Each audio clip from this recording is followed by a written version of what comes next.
welcome to Your Mac Life for Wednesday, March 9th, 2016, show number 1083. I'm your host, Shawn King. Who else would I be? I'm here each and every week at this time. Thanks very much for listening, whether you tuned in live or you're listening to the archive. We always appreciate you, however you choose to tune into the show. On tonight's show, as usual, we'll have our good friend Jim Dalrymple of The Loop at loopinsight.com. We're going to talk about more Apple FBI stuff. We're going to talk about the Apple TV. We're going to talk about, what else was it? There was something else I was trying to talk to Jim about. What was it? There's three things. There was iPhone 7 rumors, Apple TV, and in a starting point for Dogview segment, we're going to talk about big buckets versus little buckets.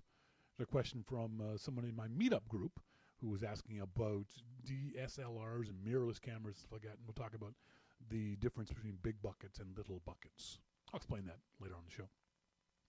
I wanted to say thanks very much to all you folks who subscribe to Your Mac Life. And this is a particular one than the usual subscription, the usual thank yous.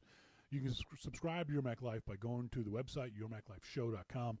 Left-hand side, right there on the left-hand side, you can see you can subscribe for $2, $5, $10, $15 a month, whatever it is. Here's a concrete example of how I use those subscription funds. Yeah, the show is free, but basically you're paying me to continue to do the show. I was off this weekend on, I think, Saturday, wandering around. This is what I do when I'm by myself. I'll go wandering, and I'll wander for hours and hours and hours. I put 400 kilometers on my motorcycle in 6 hours on Saturday afternoon, and I didn't go anywhere. I just rode around. I just sort of found some back roads and wandered around hither and there, over hill and dale, and up and down and back and forth and all over the place. Had a blast. Just wonderful. Found a wonderful windy back road I'd never been on before.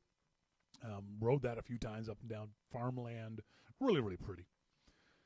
There's a couple times when I'm going into a curve, and on a motorcycle, and a car too, but on a motorcycle you do it more overtly.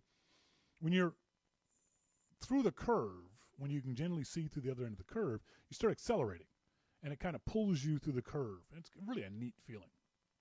There's a couple times when I had done that a little aggressively. I felt the rear tire of the bike just sort of slip a little bit. Not a lot. Just, a little bit. So I found myself wandering in the area of my local dealership. Not local dealership. My dealership's 50 kilometers away. But I ended up around there. So I went in. I talked to the guy, one of the service guys. And I said, I'm having this problem with the tire. When did I put these tires on? He said, you put them on at 14,000 kilometers. And I said, no, I got 34,000 kilometers on the bike now. He was like, really? Yeah. Well, let's go take a look. So we go outside. He looks at my tires and goes, oh, dude, you're down to your wear bars. What are wear bars? And he showed me, these are on car tires too, that manufacturers have put it inside the tire tread, that when enough tread goes away, these bars show up, which shows that you're getting down to the end of the useful life on your tire. And the service guy said, we've never seen anybody with your bike with this kind of mileage on it. We've never seen anybody with your bike that's put this kind of miles on these particular tires. I was like, yay me. But he said, yeah, you need new tires. You shouldn't ride too far or too much more on these 20,000 kilometer tires, which for a motorcycle tire, it's a lot of miles. You generally only get between, depending on the tire, 10 and 15,000 kilometers on a motorcycle tire. And so I was like, how much is that going to cost? So he went in and priced them out for me. And even though he got me a good deal, like $200 off, the tires are still going to cost, installed, $700. Sorry, the tires... and there's gonna be a brake job that they're gonna put it on.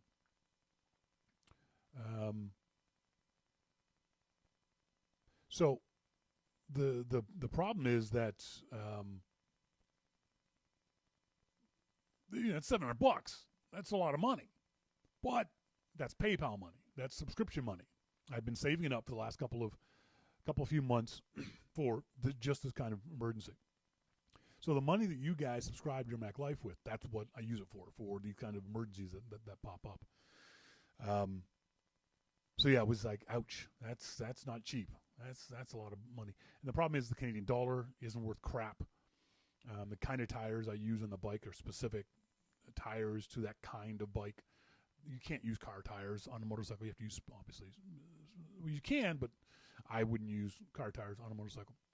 So I want to send a big special extra thank you to anyone who subscribes to Your Mac Life, because without those tires, I'm trapped here. I'm stuck here. So as it is, because the tires are towards the end of their useful life, I haven't left the house since Saturday. So ouch. I think I got the problem solved. Some folks are saying that there is someone else's voice in Google Hangout, and I think I've killed that.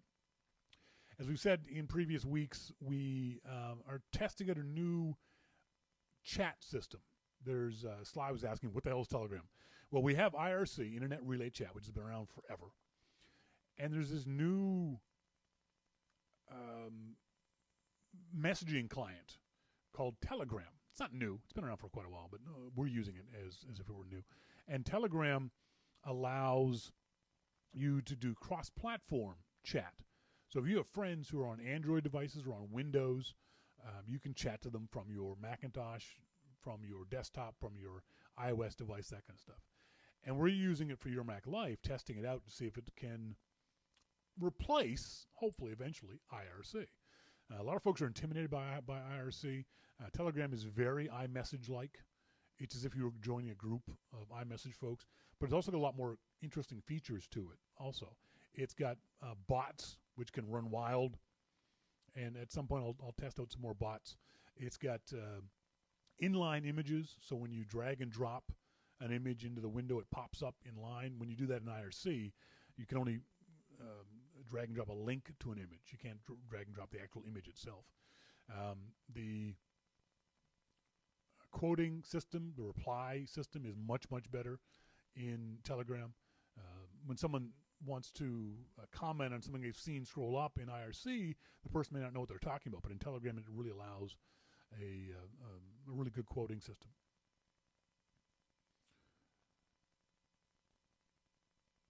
Doug Paznak says, surely this is not a public chat. No one but the owner should be able to control audio and or video. Yeah, we know that, Doug, but it's not always the case. And it is a public chat. Both Telegram, IRC, and Google Hangouts. They're all public. They're all open to everybody. So again, going back, so thanks very much for you subscribers. And if you'd like, there's a link on the front page of Your Mac Life to Telegram, where you can link up to either IRC or the Telegram app. You can use Telegram on your iOS device, on your Macintosh as a separate app, or even in their own browser or your own browser. You can do Telegram all different kinds of ways. And MacMan says, hell, when at least when people donate in US dollars, you get a few extra loonies. Yeah, that's a good thing. That's not a bad thing. I saw this story. Oh, by the way, this is for our American listeners. I'd be willing to bet this is not news to you. In other words, your news media has not reported this. And here in Canada, this is the most important thing happening in Canada right now. And it goes to the inferiority complex Canadians have about America. Our Prime Minister, the Right Honorable Justin Trudeau, the best-looking head of government in the world, is at a state dinner as we speak with President Obama and Michelle Obama. And CBC actually reported on what they were eating at the state dinner, and among other things, they're having poutine and Nanaimo bars.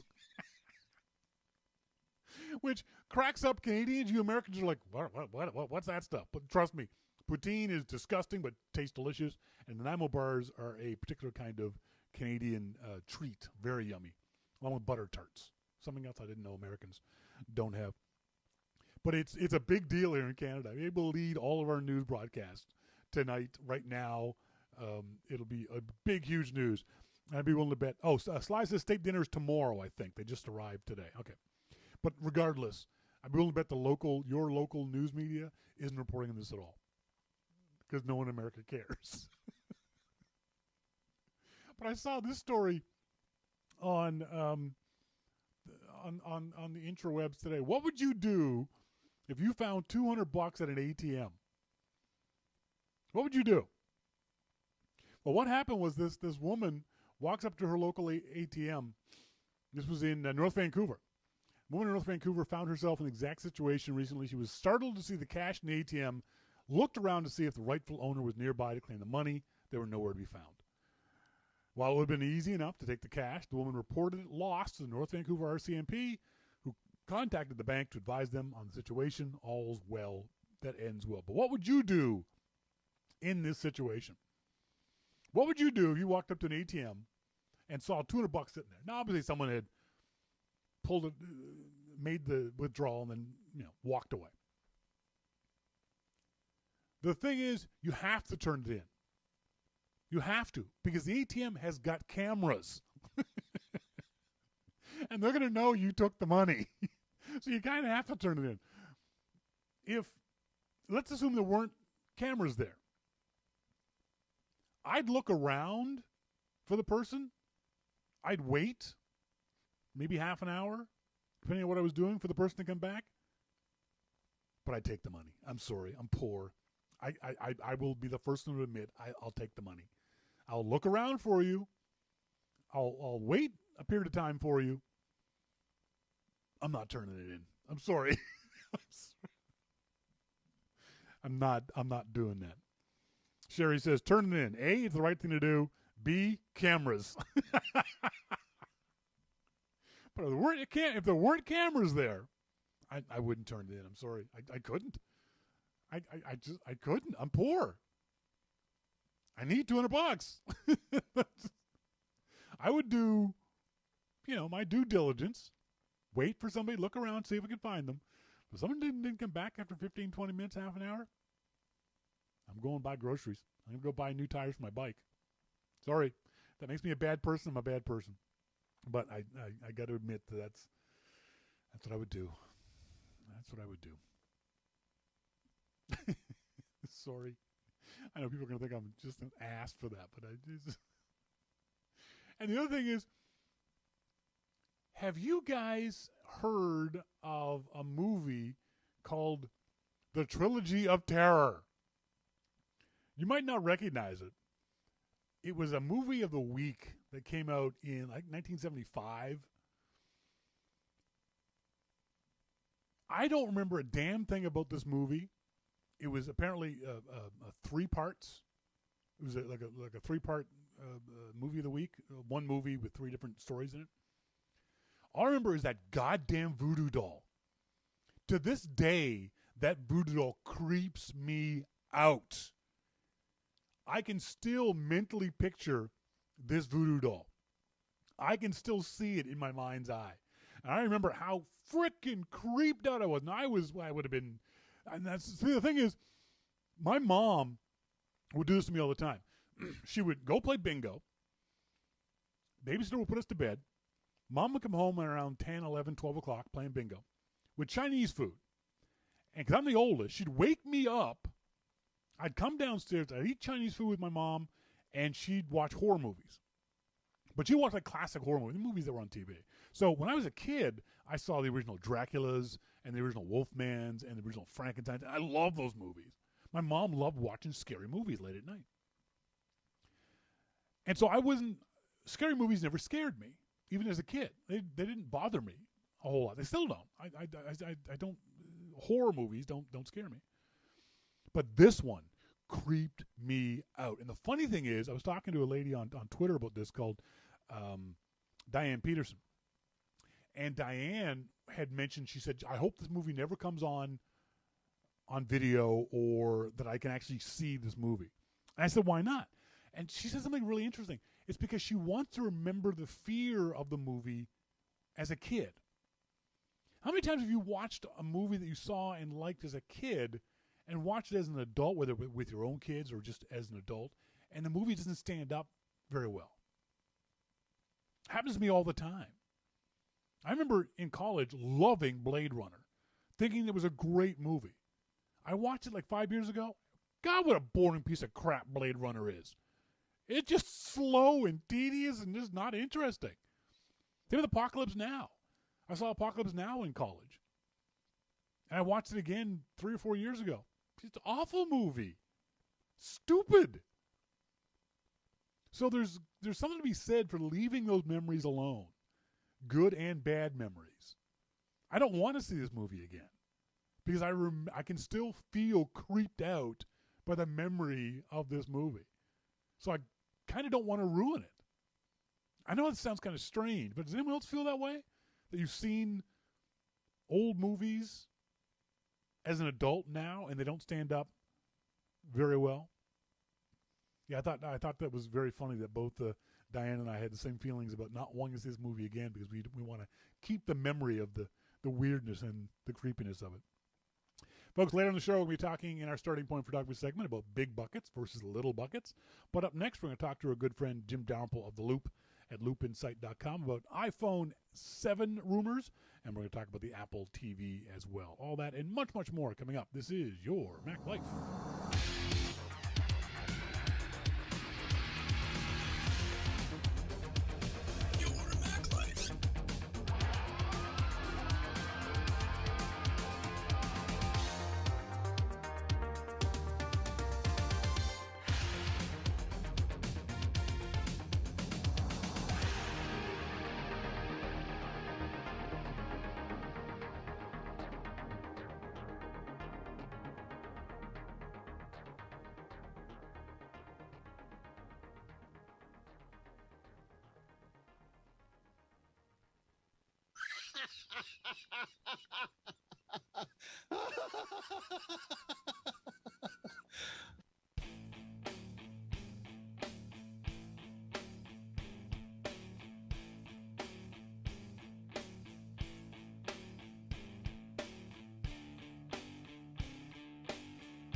Welcome back, folks. Thank you guys very much for joining us. In our phone room from under his bridge in California is our good friend Jim Dalrymple from The Loop at loopinsight.com. Jim, how you doing? I'm doing good. How are you? Good. You posted a story on The Loop about Siri and all the things you can do with your Apple TV with Siri. I've only just started in the last week or so. I got an Apple TV, a loaner from a friend. How do you use your Apple TV? Do you use it just for watching movies, or you rent a lot of stuff? Give us a little sense of how you use the Apple TV. I use it for music and Netflix. Ah, okay, yeah, Netflix, I can see that. Yeah, I'm a lot using Netflix. Do you use it as your music player when you're at home, or for friends at a party, or how do you use it for music? All of the above, yeah. I mean, I find that all of that stuff is a good use of Apple TV, you know, and with Siri, it's even better, even though from reading that iMore article today, I realized how much I don't know about Siri and Apple TV. Yeah, but it's pretty cool. The article on the Loop, loopinsight.com, all the things you can do with Siri. I don't use Siri that way, although after reading the article, I'm going to start playing around and practicing with it. I think the biggest annoyance for me with the Apple TV is how sensitive the remote itself is. And when it first came out, people complained about the orientation of it. And I can understand that. Do you find that annoying that all you have to do is breathe on the goddamn touchpad part of it, and it changes things. It stops things. Do you find the remote itself a little annoying? I don't find it annoying at all. I mean, I'm used to it, I guess, now, and I don't mind it at all. I think it's great. I find it far too sensitive when you touch it. Even you brush across it. I've put the remote down and just had my fingers flick across it and have it rewind things and do stuff like that. Well, you're a pussy. Well, I am. Oh, that's fair. Any problem with the orientation? I find that annoying. Yeah, I mean, you want to call me names? What do you mean orientation? Well, you can pick it up and it'll be upside down. Oh, or you mean like it's right side up but backwards? Yes, exactly. Yes. Or I wish they had done a little more of a texture to either side of it, so that you could feel, you could tell by touch whether you were grabbing the right end of it or the wrong end of it. I see what you mean. Yeah, that happens. Yeah, it's just a minor annoyance. It's nothing special. The new interface, I'll get used to it. It's different from the previous Apple TV. I'm not really crazy about it, the flat look of these things, but it's not bad. Do you use anything like a media server, like Plex or anything else like that for it? No, I don't. And it's funny because I was talking to Merlin Mann today, and he uses an app called Channels that allows you to get over-the-air HD, but through your Apple TV. Oh, interesting. Yeah, so basically you don't need, any other type of, well, you do need a box in order to interface with your over-the-air antenna, but you basically get your over-the-air channels, and it's all on your Apple TV. So then you have Netflix and all that kind of stuff right there. That's kind of cool. So, but I don't use anything like that. For me, it's Netflix. I've just started to use it, if only because the way I use it is that I download a lot of stuff from the interwebs, if only because there's a lot of things I can't get on Netflix. My motorcycle races, they don't even get shown on American TV, so it's not like I'm stealing it officially, but it's little things like that I'm trying to find a media server that works for me. Right now what I do is I use something called Air Video Server to grab stuff off my Macintosh and send it to my Apple TV. I just installed Plex server recently, and I'm trying to get that integrated with it because then it will read it directly from the Macintosh to the Apple TV. But I'm a special use case because, like I said, I'm using things that you can't find on Netflix or Amazon or the other kinds of services that people use. Yeah, I love it though. I really do. I think you'll get used to the interface and the beta interfaces. You can make folders and put stuff in there, and it's really good. Looking forward to the beta stuff. I've read a lot about it, but I don't mess around with that beta stuff anymore. How about games? Have you downloaded? Have you played any games on it? Do you think it's none? Yeah, I tried Crossy Roads out. Went, yeah, it's Frogger, and moved on. I was at the Apple store, I don't know, a few months ago, and they had a game on there, and it was a racing game, and I just plowed into everybody and ran them off the road, and that's right. So out of the line of people that were playing, I was sitting there, I was the only one giggling my ass off, Yeah, I think if it was more social, if I had friends. I don't want social games. No. Really? No.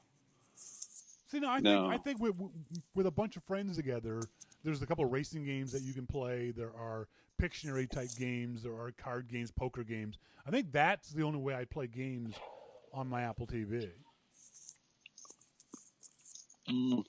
But I think I don't know. I think like me, neither of us are really gamers at all. I play the occasional game on my phone, but I'm not much of a gamer kind of guy, so I'm not a good use case for that. Yeah, I'm definitely not a good use case for that. You said that you'd been to the Apple store recently. Have you seen the pictures of the new Apple Campus 2, the spaceship?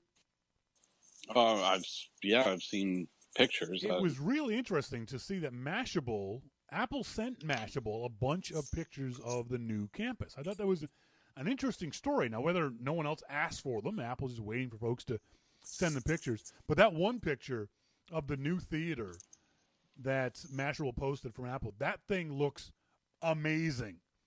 Well, you have to think the whole place is going to be amazing. Oh, really? I'm really looking forward to it. I never had any real interest in going to the Apple store, the Apple campus, and looking around inside. I've been inside the Apple campus several times, as I'm sure you have too. But I'm looking forward to really going to this new one because it looks like a feat of engineering that is remarkable in, at the very least, corporate headquarter building. Yeah. It's going to be a marvel. It really is. It really is. Everyone's been posting all this aerial drone footage for the last little while, and that doesn't do a thing for me because it's just right now a big hole in the ground. But that glass that they've been talking about, the like 50 feet of single piece of curved glass. Can you imagine? That's just going to be mind-boggling.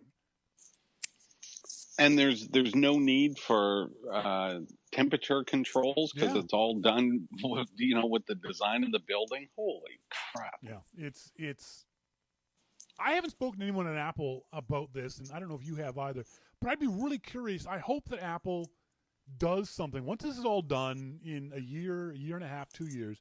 I would love to see Apple explain why they did it because they didn't have to do this. There was no need for them to build this building in this way. They could have built a perfectly environmentally friendly building without going to, they've had to literally invent machines that move the glass around.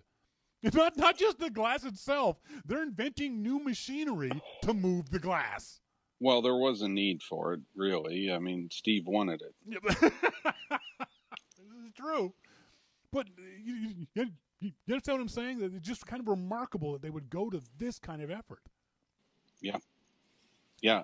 It truly is remarkable. It's an amazing building, an amazing feat of engineering. No matter who is doing this, this could be HP's headquarters. This could be Google's. It doesn't matter.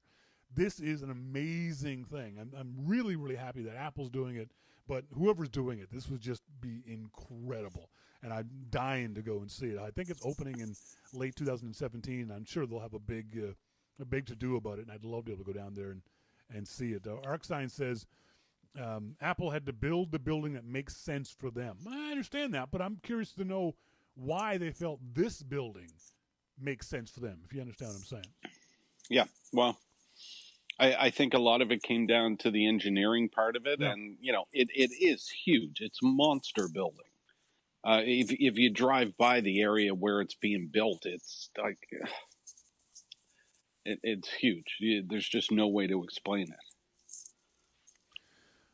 There's another story that has been popping up for a while now. There's rumors about a new iPhone without a headphone port. And I'm not going to ask you whether the rumors are true or not, because I know you just lie to me, so I don't need any more of that in my life. But talk to me about whether this is a good idea from an audio point of view. We've always heard that wireless headphones. The hell was that heavy sigh for? No, go ahead. What was the heavy sigh for? I'll tell you in a minute. All right. We've always heard that wireless headphones aren't as good a quality as wired headphones. Now, a lot of folks say the rumor is you'll be able to plug in via the lightning port of the new iPhone 7.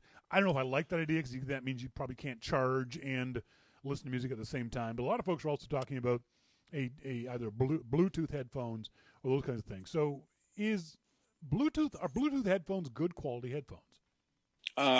Right now, no, not so much. Yeah. But here's the thing. I don't think that you'll find an audiophile that will be listening to their music seriously on an iPhone. They may listen to their music on an iPhone out of convenience, and I think that's what most of us do. We'll listen to iPhone music out of convenience. So does it matter if we have a hardwired port to listen to our music out of convenience? Not really. I mean, are the Bluetooth headphones so bad that you're going to say, oh, God, this is awful? No, not really. And if Apple comes out with this, will they have some type of a headphone, either wireless or a lightning port jack headphones? Yeah, they're going to have something. Yeah.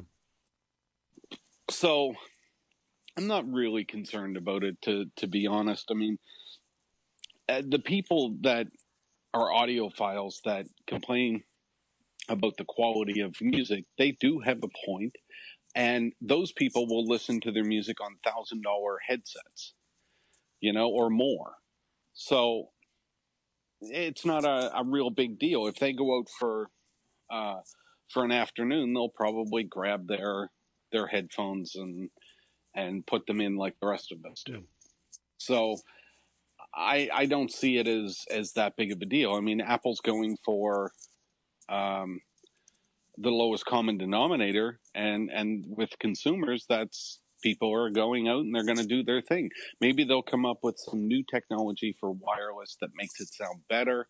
We'll have nice white headphones that are wireless now, or we'll have the white headphones that plug into the lightning port.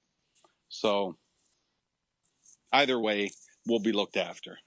And I don't doubt that there'll be an adapter of some kind that you'll be able to plug the lightning port and your normal headphones.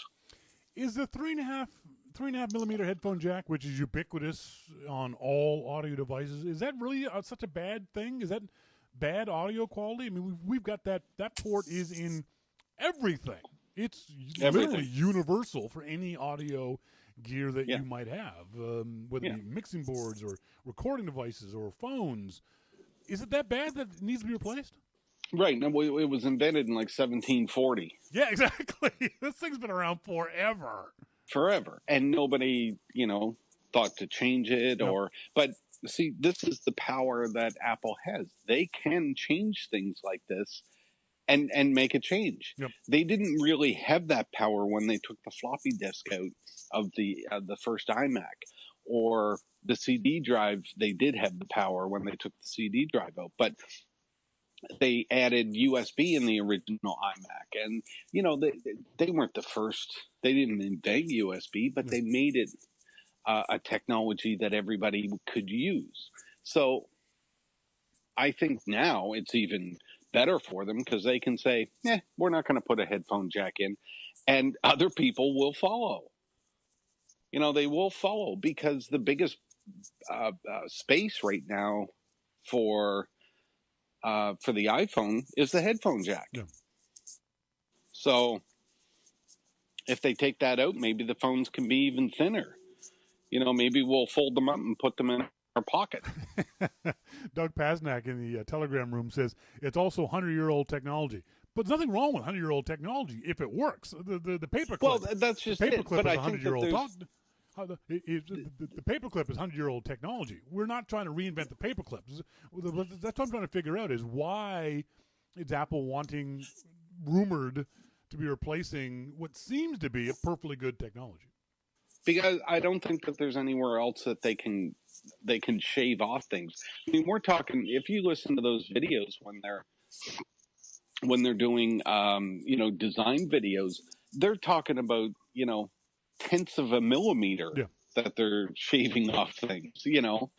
So when you look at how big the headphone port is, I mean, that's a lot of millimeters that they could shave off. That begs the question, though: do we need thinner iPhones? I mean, they're pretty damn thin already? I mean, at some point, or are they replacing the ports so they can get more battery life out of it too? That makes more sense.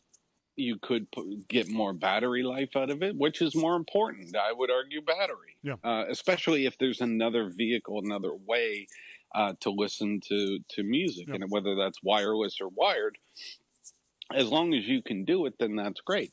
So I don't see it as a big thing on an iPhone. No. I really don't.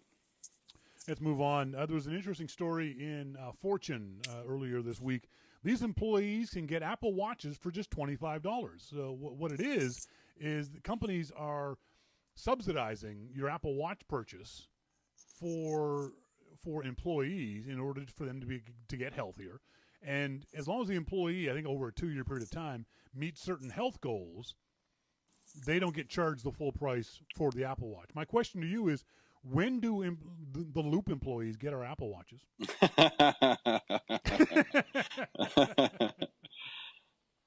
Do you think this is a good idea? I think this is this the responsibility of a company to get the employees healthier, or Is this something that seems a little Big Brother-ish? There's no description of how Oh this. no. Well, hang on now. There's no description of how this information is getting to the employer. If the employer is saying you have to meet fitness goals, whatever those goals might be, and if you don't, you owe us $700. Well, how's the employer going to find that information out? Are they going to suck it off your Apple Watch or off your iPhone?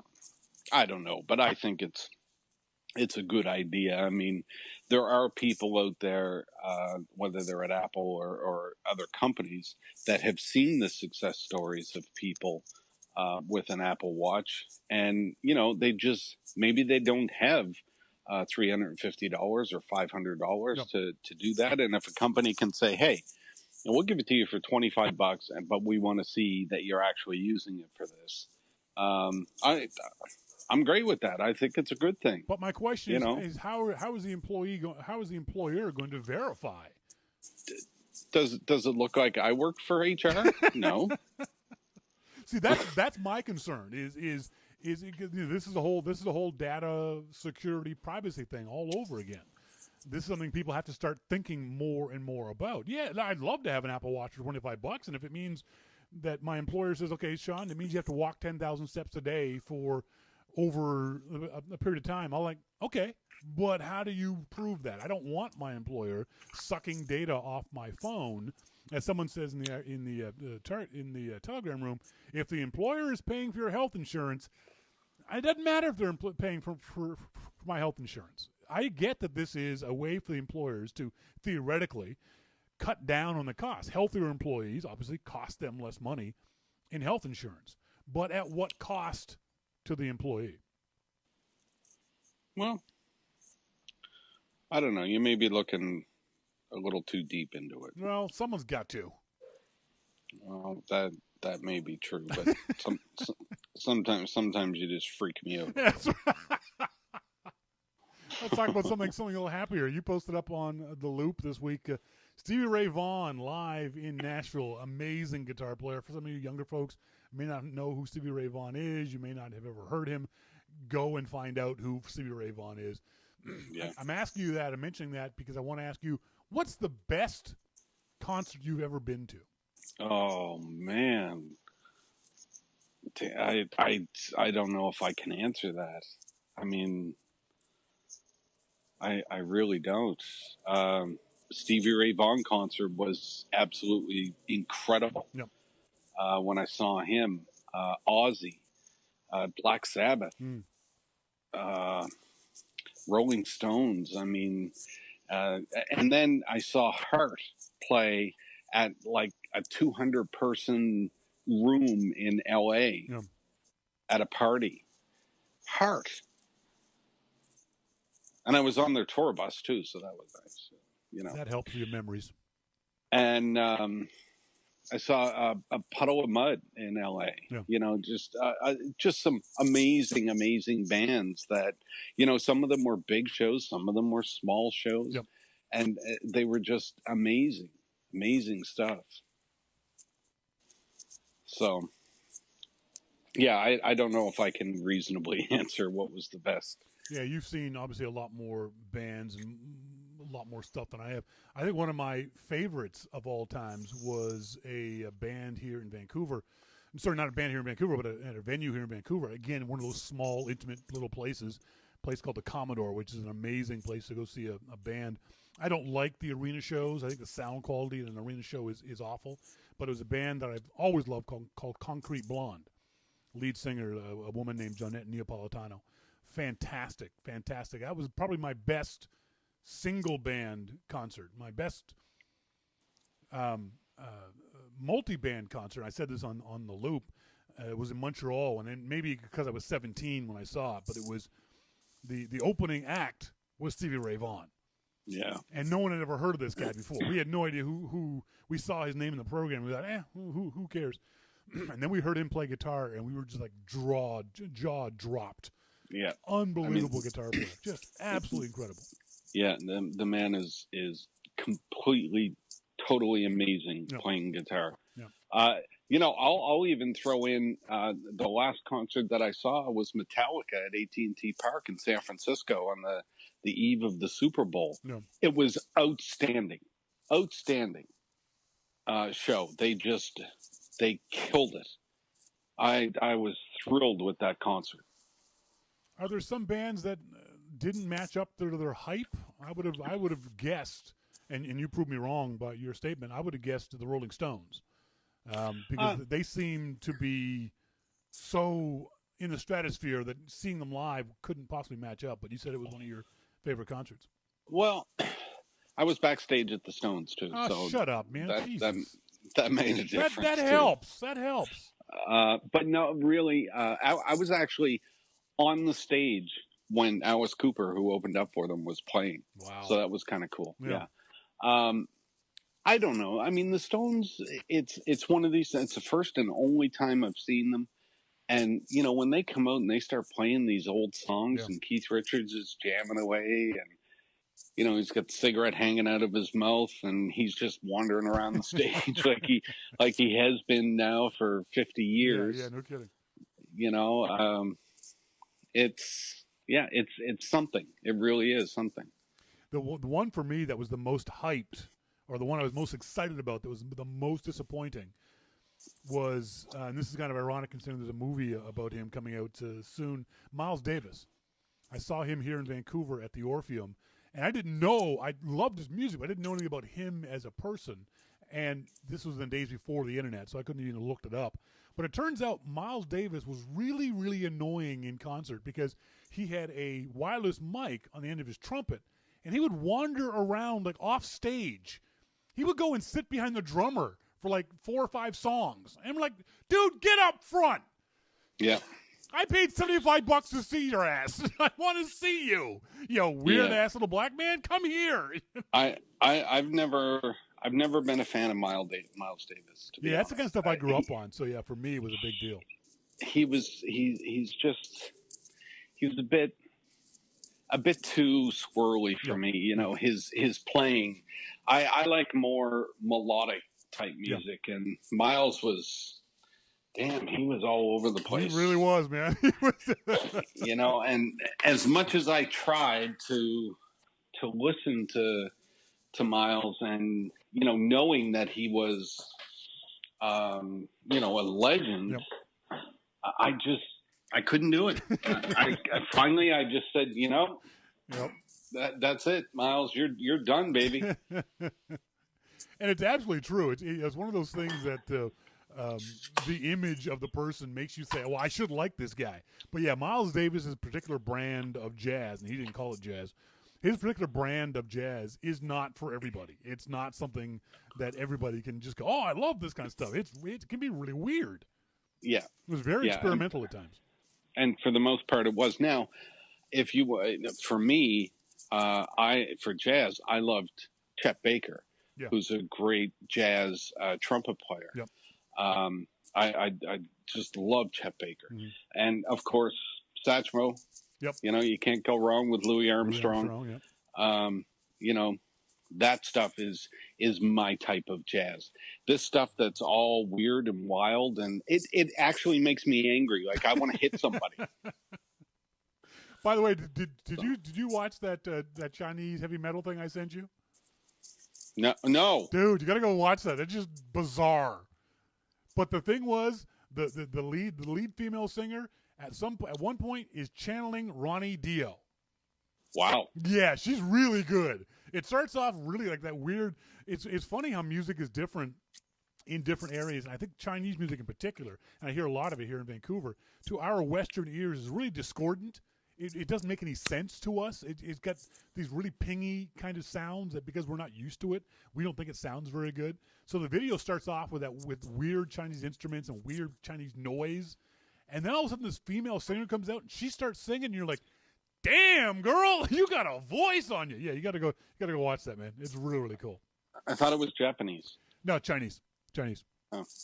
Well, there you go. I've been talking to Jim Dalrymple of The Loop at loopinsight.com. He has 2 of his own podcasts, The Dalrymple Report and Amplified, both available on the iTunes store. Thanks, Jim. Thanks, Shawn. See ya. Bye. Bye. Thanks very much to Jim for being on the show, as usual, this time of week. Let me just unplug him so we don't make any more noise off of his phone. What is it for you guys? What's the the best concert you've ever been to? The best band you've ever seen? The best multi-band festival you've ever been to? And the reverse. What concert disappointed you? Not because of sound or things like that, but just the artist wasn't as interesting as you thought they were going to be. I mentioned the Montreal concert. I tell the story all the time. It was me and 3 friends went to Montreal, Quebec, Canada. And the concert, we drove from Halifax to Montreal, which is a 2-day trip, a day-and-a-half trip. And in the middle of the night in northern Quebec, it was like 3 a.m. and we were just exhausted. So rather than get a hotel, we were going to sleep in the car. So we pull off to the side of the road, might have even been a rest stop. And we're just, we're sleeping in the car. And I remember being woken up a little while later with police lights, flashing lights. With my eyes closed, I could see the flashing lights. I'm like, oh man, why are the cops bothering us? We're not bothering anybody. I opened my eyes and looked behind me, and there was no police car. I looked up through the windshield and realized it was the Northern Lights. It was the God's own fireworks. And I quietly got out of the car and went and sat in the hood of the car and just watched. And to this day, I can close my eyes and have that mental picture of the amazing Northern Lights in northern Quebec. And then we get to the concert the next day. We already bought our tickets. And we were 17 years old. But it was Montreal, so they sold us beer. Yay! So we went and got a couple of beers. And we go down to the ground level of... And this was at Olympic Stadium in Montreal, and the sound, it was a concrete building, the sound was just awful. So we knew we had to get as close as we could to the speakers to hear anything good. We get down there, and this guy was playing we'd never heard of named Stevie Ray Vaughan. He starts playing, and we're like, damn, who is this guy? So he played for half an hour, 45 minutes. And then we go and get more beer, and we come back, and the next band was a reggae band we had never heard of, a guy named Bob Marley. Maybe you've heard of him. And we were like, damn, this is fun, happy music. He played for an hour, and we went off and got more beer. We came back, and the third band was a band called Simple Minds, and they were okay. They were probably the weakest of the 5 bands that were there. We went, got more beer, came back. And the fourth band was a band I'd never heard of called Talking Heads. Oh, my God. Mind blown by the Talking Heads. I literally, when we got back to Halifax, went to my local record store and bought everything by the Talking Heads. I'd never heard of this band before, and they were incredible. Burning Down the House is still one of my favorite songs of all time. I will, if it comes on my motorcycle, if I'm on my motorcycle and it comes on my playlist, I have to be very careful because it makes my right wrist really heavy. And I'll just sing my ass off inside my helmet. And the fifth band was The Police. So Stevie Ray Vaughan, Bob Marley, Simple Minds, Talking Heads, and The Police. Single greatest concert I've ever been to in my entire life. Just mind-blowing. So much fun. And now, 40 years later, I still talk about that as the best concert I'd ever seen in my entire life. Let's do a little segment on the Starting Point photography. I got a question from one of my Starting Point students. This is from Britta. She says, hey, Shawn, got to ask you for your opinion. Do you think you'd be able to take equally or better photos with a mirrorless camera than a DSLR? I'm researching 4/3 cameras. Might get a new camera soon. With mirrorless cameras, I would only get the electronic viewfinder, right? I find it hard to adjust settings using the electronic viewfinder only before taking the photo, especially when it's bright outside. So I never use it on my DSLR. Okay, 2 things there. We'll do the questions in reverse. By their very nature, mirrorless cameras only have electronic viewfinders. And for those folks who don't know the difference, when you have a DSLR and you look through the opening, the viewfinder, that's an optical viewfinder. And optical means it's seeing exactly what's coming through the lens. There's a mirror inside the camera that takes the image from the lens and bounces it up to your eye through that optical viewfinder. Now, mirrorless cameras don't have a mirror. So they have no way of directing the light coming in from the lens to your eye so you can see. So what happens is they have this electronic viewfinder. And the electronic viewfinder is basically a little tiny TV screen. And you're looking at this little tiny TV screen, same as if it was on the back of the camera, the screen in the back of your camera, little tiny TV screen. And you're seeing what's on the sensor of the camera, not what's coming through the lens, but off the sensor. And it makes a difference because with a optical viewfinder, you can make settings on your camera that don't get reflected through the viewfinder because you're seeing through the lens. But on a electronic viewfinder, when you make changes in the camera settings, you can see it in the viewfinder because it's an because it's an electronic viewfinder. So it just changes to see whatever the sensor sees. So yeah, you can't get optical viewfinders on mirrorless cameras. Now, the first part of your question is, can you take equally or better photos with a mirrorless camera than a DSLR? No. Yes. Both. Doesn't matter. The camera doesn't matter. You as the shooter is what matters. Your ability to, first of all, see light, and your ability to use the device to its best to capture that light, to capture that scene, that face, that waterfall, that car driving by, whatever it might be. Your ability is 90% of a good quality image. I can give each and every one of you out there the latest and greatest Nikon D5S, a $6,000 camera, and your photos aren't going to get any better. They might have a better dynamic range, and they might be more in focus, but if you don't know how to take pictures, if you don't know how to take good pictures, the camera's not going to matter. It's not going to matter whether you're using an iPhone or DSLR or mirrorless. I can give a great photographer a point-and-shoot camera from Kodak for $100, and they're going to take great pictures because it's the photographer that's more important. The photographer's knowledge of photography in general, of light and composition and shadow and telling a story, and their technical ability to manipulate either the light or the camera that makes the difference. So don't think that it's the camera that's going to make you a better shooter. It's not. Now, that being said, one of the issues that we are having nowadays is, I've said many times on this show and in person to many, many people, megapixels don't matter anymore.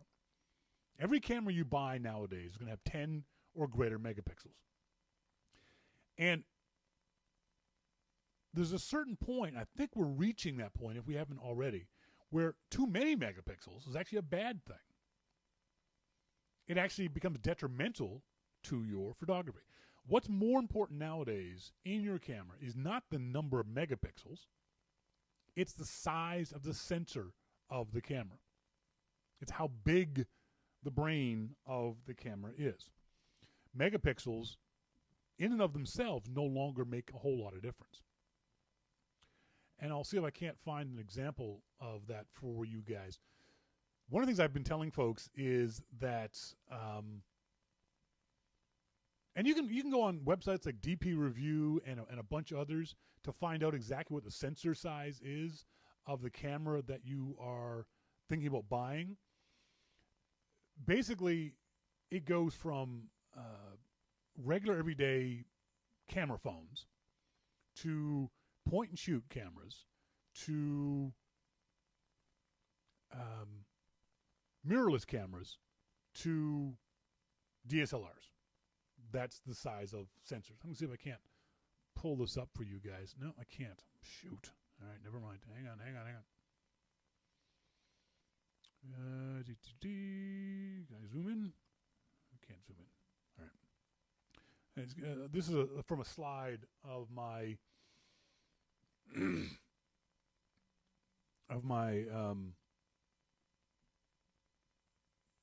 slide of my keynote presentation. And it's kind of hard to see here, but you'll see the colors. This is relative. This is the size of an iPhone sensor. This is the size of a mirrorless sensor or a point-and-shoot sensor. And this is the size of a crop frame DSLR, a Canon Rebel, and that kind of thing. And this is the size of what's called a full-frame sensor. So you can see the difference. You can see the remarkable size difference. This is in relationship. Brian's asked me if I can zoom in. I can't. How do I get the stupid thing to show me one? Oh, view, slide only, and then zoom to 100%. Nope, that's not gonna work. 75%, 50%.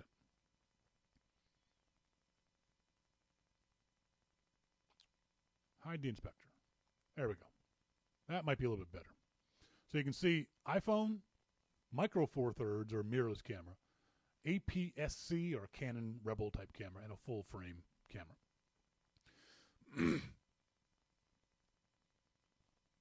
So the iPhone sensor is about the size of your fingernail.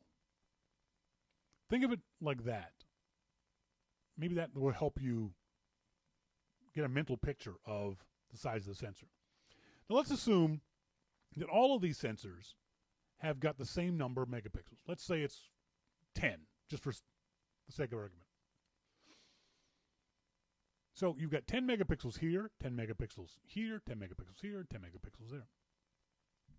What happens is that because you're jamming 10, and remember megapixels is millions of pixels, you're jamming 10 million pixels onto a space the size of your fingernail, or you're putting 10 million pixels on the space of a piece of film. So these are little itty bitty tiny megapixels, and these are full-size megapixels. I always describe it to folks as, if they think about it as buckets. And the object of the bucket is to capture rain. All right? Do you think you'll be able to you'll get more rain with 10 small buckets? Or will you get more rain with 10 large buckets? The rain is light. Remember, we've always said photography is about light, about capturing light. Well, you'll capture more light with 10 large buckets than you will with 10 small buckets. Does that make sense? The bigger your buckets are, the more light they can collect. Not the number of buckets. If these are all 10 megapixel sensors, they all have the exact same number of sensors, of megapixels. But in the full frame cameras, the buckets are full-sized buckets. That's the difference. That's where image quality comes in. That's where dynamic range comes in. That's where the ability of the camera to capture light, as much light as it can, and to capture it properly makes a huge difference. That's why you can see folks take pictures with the iPhone, take pictures with the DSLR, and you look at them side by side and you go, well, the DSLR has better color. It's got more sharpness. It's got more better quality light in the black and in the white and in the blues and all that kind of stuff. It's because the sensor has bigger buckets. It doesn't matter so much the camera itself. That being said, a good camera is a good camera. If you want to buy yourself a good camera, buy yourself a good camera. But learn how to take better pictures first before you start spending lots and lots of money on new camera gear. A new camera will not automatically make you a better photographer. Knowledge makes you a better photographer. Practice makes you a better photographer. You can take your iPhone, and if you practice using your iPhone, if you know how to use your iPhone, you'll start taking better pictures. But if you have an iPhone and then buy one of these, you're not going to start taking better pictures automatically just because this is a better camera than the iPhone. You've got to work at it. You've got to learn about it, whether it's taking a class with me, reading a book, going to YouTube, doing research on YouTube, whatever, however you do it. Knowledge will make you a better photographer, not the camera equipment. Now, that being said, once you gain that knowledge, then you're going to need better camera equipment. I was perfectly happy with my Nikon D50 10 years ago. I was having a lot of fun taking pictures. And I got to be a better photographer. And I started taking pictures and thinking, my camera can't capture that stuff. I know what it is I want to shoot, but my camera is not good enough to capture those images. And that's when I moved up to a better quality camera. But not until I had the knowledge of photography. Otherwise, just wasting money. MacMan in the IRC chat room says, oh, and it doesn't matter how good the camera is when you leave its battery at home on the charger like I did for the birth of my brother's son on Monday. Beats head against wall. Oh, dude, that's brutal. And believe me, we've all done it. I've done the exact same thing. Here in Vancouver, we have a botanical garden called the Van Dusen Botanical Gardens. And in the wintertime, around Christmas, at night, the place is lit up. It's beautiful. It's spectacular. And I went there with my photography group last winter to take pictures of the lights. And so I brought my tripod and I brought all my gear. And I go to set my camera up, and I take my camera out of the bag, and my camera feels a little lighter than it should. I turn it on. Nothing. Why? What's wrong? Open up the battery compartment. No battery. I didn't have a battery. So I ended up walking around for 2 hours, all this frickin' camera gear, didn't get a single shot. So yeah, don't think that's a bad thing. We've all done it, dude. As always, if you have any questions about this stuff, if you have any questions about photography in general, if you have any questions about a new camera or a technique, whatever it might be, I'm always happy to answer questions from folks. I love answering questions from people. I really, really encourage you guys to ask questions when it comes to this kind of stuff. I really like I like getting them, and I like answering them. Here's something I want you to be very aware of when you are being a photographer. This happens to us in Nova Scotia all the time. And sadly, it usually ends up with someone dying. Peggy's Cove is a beautiful spot, one of the most photographed spots in Canada. It's not a beach. It's a granite rocky shoreline with a beautiful lighthouse on the shoreline. There's great pictures of it. It's a little fishing village. It's a spectacularly beautiful place. Waves crashing in the rocks. And it never fails. Once a year, and I'm sorry to say this to my American friends, once a year an American dies at Peggy's Cove. Because what he does is he sees the waves crashing on the rocks. He goes out, stands on the rocks, and has someone take a picture of him. And Mother Nature says, "You're too dumb to live," grabs his ass, pulls him into the surf, then beats him to death in the rocks. And I'm sorry, once you fall in the water at Peggy's Cove, you're done. There's no way rescue can get to you fast enough because the waves just beat you to death on the granite rocks. Now, how do you prevent this? It's easy. Don't stand on wet rocks. The rocks are wet for a reason. It's because water has hit them. You asshat. This is a perfect example. Now, luckily, this young lady had no problems. But take a look at this. You can see the rocks she's on are wet. These are wet rocks. There is water running here, lady. Photographer person, you're a moron. Watch what happens.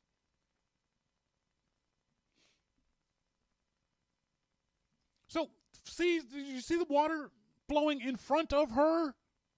But wait, it gets worse. Look behind her. Can you see that wave building behind her in the background up here? Watch this space up here. That wave is starting to curl. That wave is getting bigger. That wave is now going to take her into the ocean. Now, luckily, she managed to hang on by her fingertips before she got dragged into the surf. Don't do that, folks. Don't do it. If the rocks are wet, don't go on the rocks. Okay? Just don't. And MacMan says, put the camera down and help her, you twat. I hadn't thought of that, but you're right. He should have immediately dropped the camera.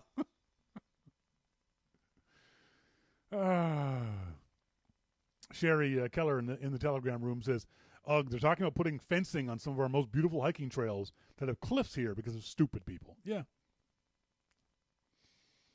Wayne, who lives in Nova Scotia, says, "Yeah, news items multiple times a year here. They've been talking about upping the fencing because of so many idiots. You're ruining it for everyone else. Your stupidity ruins it for other people. Don't be stupid. And if you see somebody on wet rocks, tell them to get off the wet rocks." Oh, dear. We were talking about this, as I said before, the Telegram room is open 24/7. I'm in there, usually from 8 in the morning till 7 o'clock at night. So if you want to join us in the Telegram room anytime during the day or night, where you are, please join us. We were talking about this earlier today, and it's an interesting story. The movie Zootopia, which I've heard is a fantastic movie that people are absolutely loving, but it has different news anchors for different countries. Think about that for a second.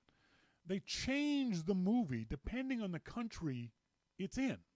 Now, it's a minor change. Apparently, it's just this one little segment where animals are reporting on the news.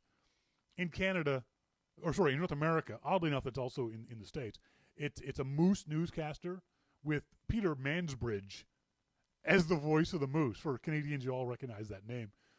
But in other countries, there's, like, for example, in Australia, there's a koala bear. But the problem is, it's also a koala bear in New Zealand. Now, the koala bear is not a symbol of New Zealand.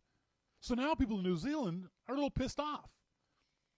If you're going to change it based on the country, if you're going to be that specific, then do it right.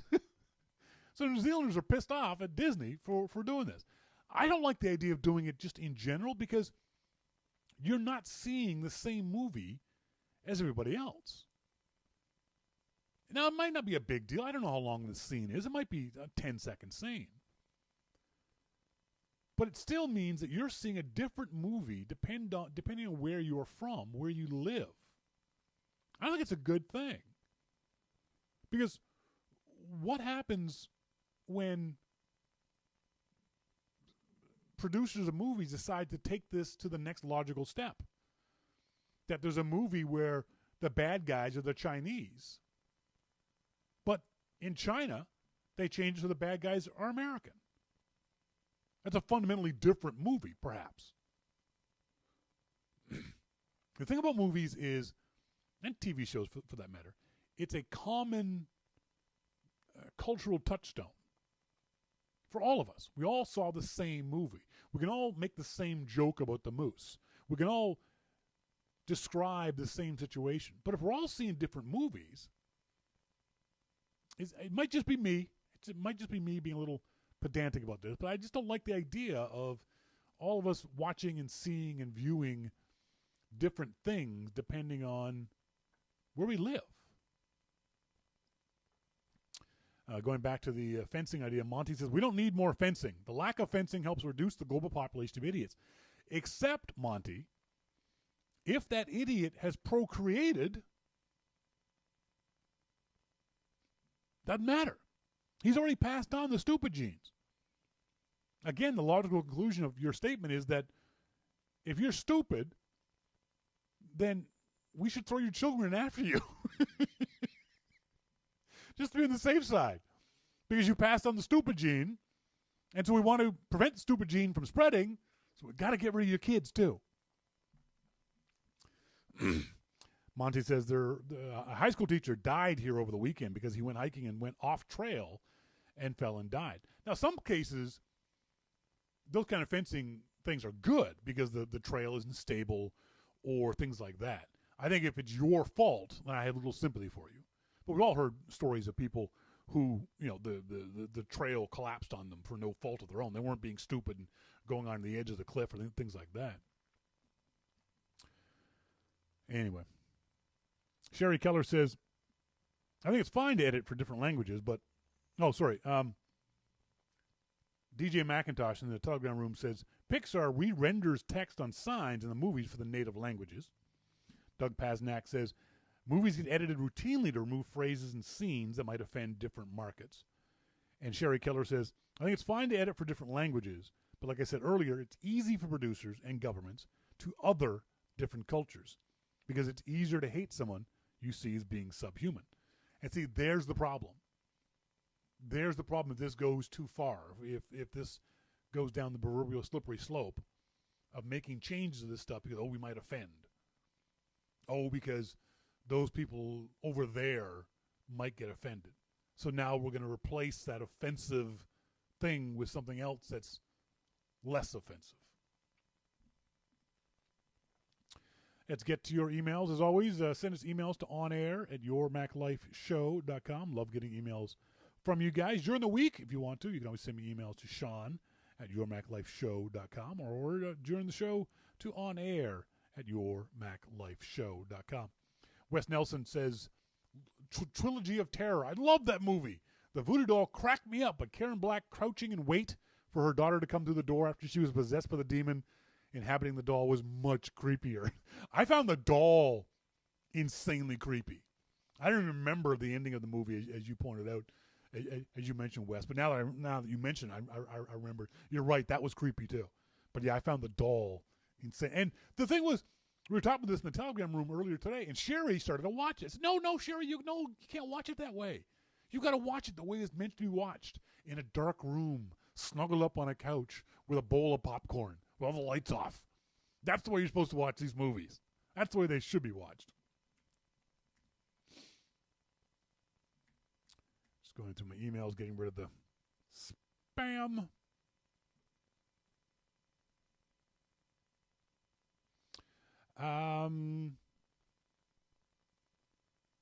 Emails. Your opinion on the Apple earpods, asked Paul. I think the Apple earbuds have terrible sound quality. I've listened to the same music. Now, granted, MP3s, yes, we know they're not good sound quality. But I've listened to the same music with good quality earbuds and headphones and Apple's earbuds. And Apple earbuds, to me, sound like crap. One of the problems is everyone has different shaped ears. So this is my personal opinion. Some people love Apple's earbuds. I hate them. They don't fit my ears properly. Everyone's got different shaped ears. They don't fit my ears properly. They don't provide a very good seal for sound. So I like having a set of earbuds that like touch your brain. They go so deeply into your head. I've used Atomotic earbuds and love them. I've used Future Sonics and love them. I like something that goes inside. And the other thing is because I wear a motorcycle helmet, if I'm listening to music, when I put the helmet on, Apple's earbuds pop out. So I can't use them on the motorcycle. But I think the sound quality of them is not very good. It's good enough for some people, though, that being said. If you like them, that's fine. I think they have terrible sound quality.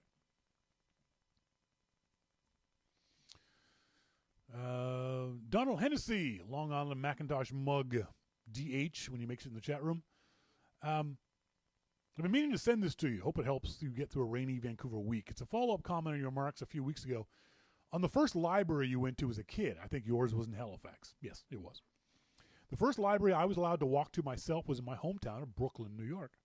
Now, when I reveal the name, you'll be able to map about a 6-block radius and get a general location of the neighborhood I grew up in. But I learned something about that local neighborhood library branch that made me think, wow, that's neat. So Google, he says, Brooklyn Public Library, Arlington branch. The page is a link to local history and photos. Here's the fact that made me nod my head. It was one of the Carnegie libraries. By the way, it's not Carnegie, it's Carnegie. I learned that when I lived in Pittsburgh, where he was from. It's Carnegie, not Carnegie. It's Carnegie Hall. It was one of the Carnegie libraries donated by Andrew Carnegie and built in 1906. Up the stairs and to the right was the children's section, and I spent many a visit there getting books and returning them. As far as how a love of books has followed me through my life, the first content I paid for on my first iPad was a book, actually an electronic 6-pack. I had read at least one before in the paper version.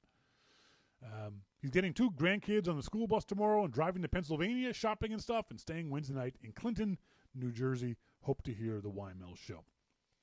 I love those stories of people's first libraries. A library, I don't know if you remember me talking about this when it came on. To me, a library was a crucially important part of my childhood. If nothing else, it was a place where the other kids couldn't beat me up. I was a short, fat kid. The other kids used to beat the hell out of on a regular basis. And they couldn't beat me up in the library. Wayne, by the way, Wayne is in my hometown of Nova Scotia. When I was a kid, Wayne, the Halifax Public Library had a big statue of Winston Churchill out front. I know they've just recently opened up a new public library. Please tell me the statue of Churchill is still there, that they've moved it to the front of the new library. Yay! Wayne says the statue is still there. Yay! I'm so happy. I told this story before. When I walked past that statue, I always reached out and touched Mr. Churchill's knee. And I always said, hello, Mr. Churchill. And when I left the library, I always touched his knee and said, goodbye, Mr. Churchill. When I went back to visit Nova Scotia, visit my sister and my niece a couple summers ago, I went to the library. I did it again. I walked up and I touched Mr. Churchill's knee and said, hello, Mr. Churchill. But my love of reading started at that library. My love of knowledge and information started at that library. I still remember walking in there at the age of 8 or 9. And, when you're 9, that place is huge. It's probably just a small regional library, but in my mental picture, it was a massive Library of Congress type place. I remember thinking, everything I need to know is in this building. Everything I've always been curious about, everything I've always wanted to know is right here. I just need to find out where it is. And so I learned how to use the card catalog. I learned how to use and find things in the library. And to this day, that's what the internet feels to me. It feels like the internet is a less curated version of the library. Everything you need to know is available on the internet, which is one of the reasons why I love the internet so much. If a stray thought pops in my head about, what's this? I can usually find it on the internet. I haven't been in a library, except for that last visit a couple summers ago, to look up things in years. But I still love the idea of libraries. I still think libraries I still feel about them as I did when I was 8. They're magical places. Absolutely magical places. Macman says, do libraries even have a card catalog anymore? I'd be willing to bet they probably don't. They probably are most or at least any good size library, probably computerized by now. Smaller local libraries are probably still got card catalogs, but the big ones don't. Tom says, if I turn Time Machine off in order to stop backing up just for the afternoon, does it delete my backup and want me to start over again when I turn Time Machine back on?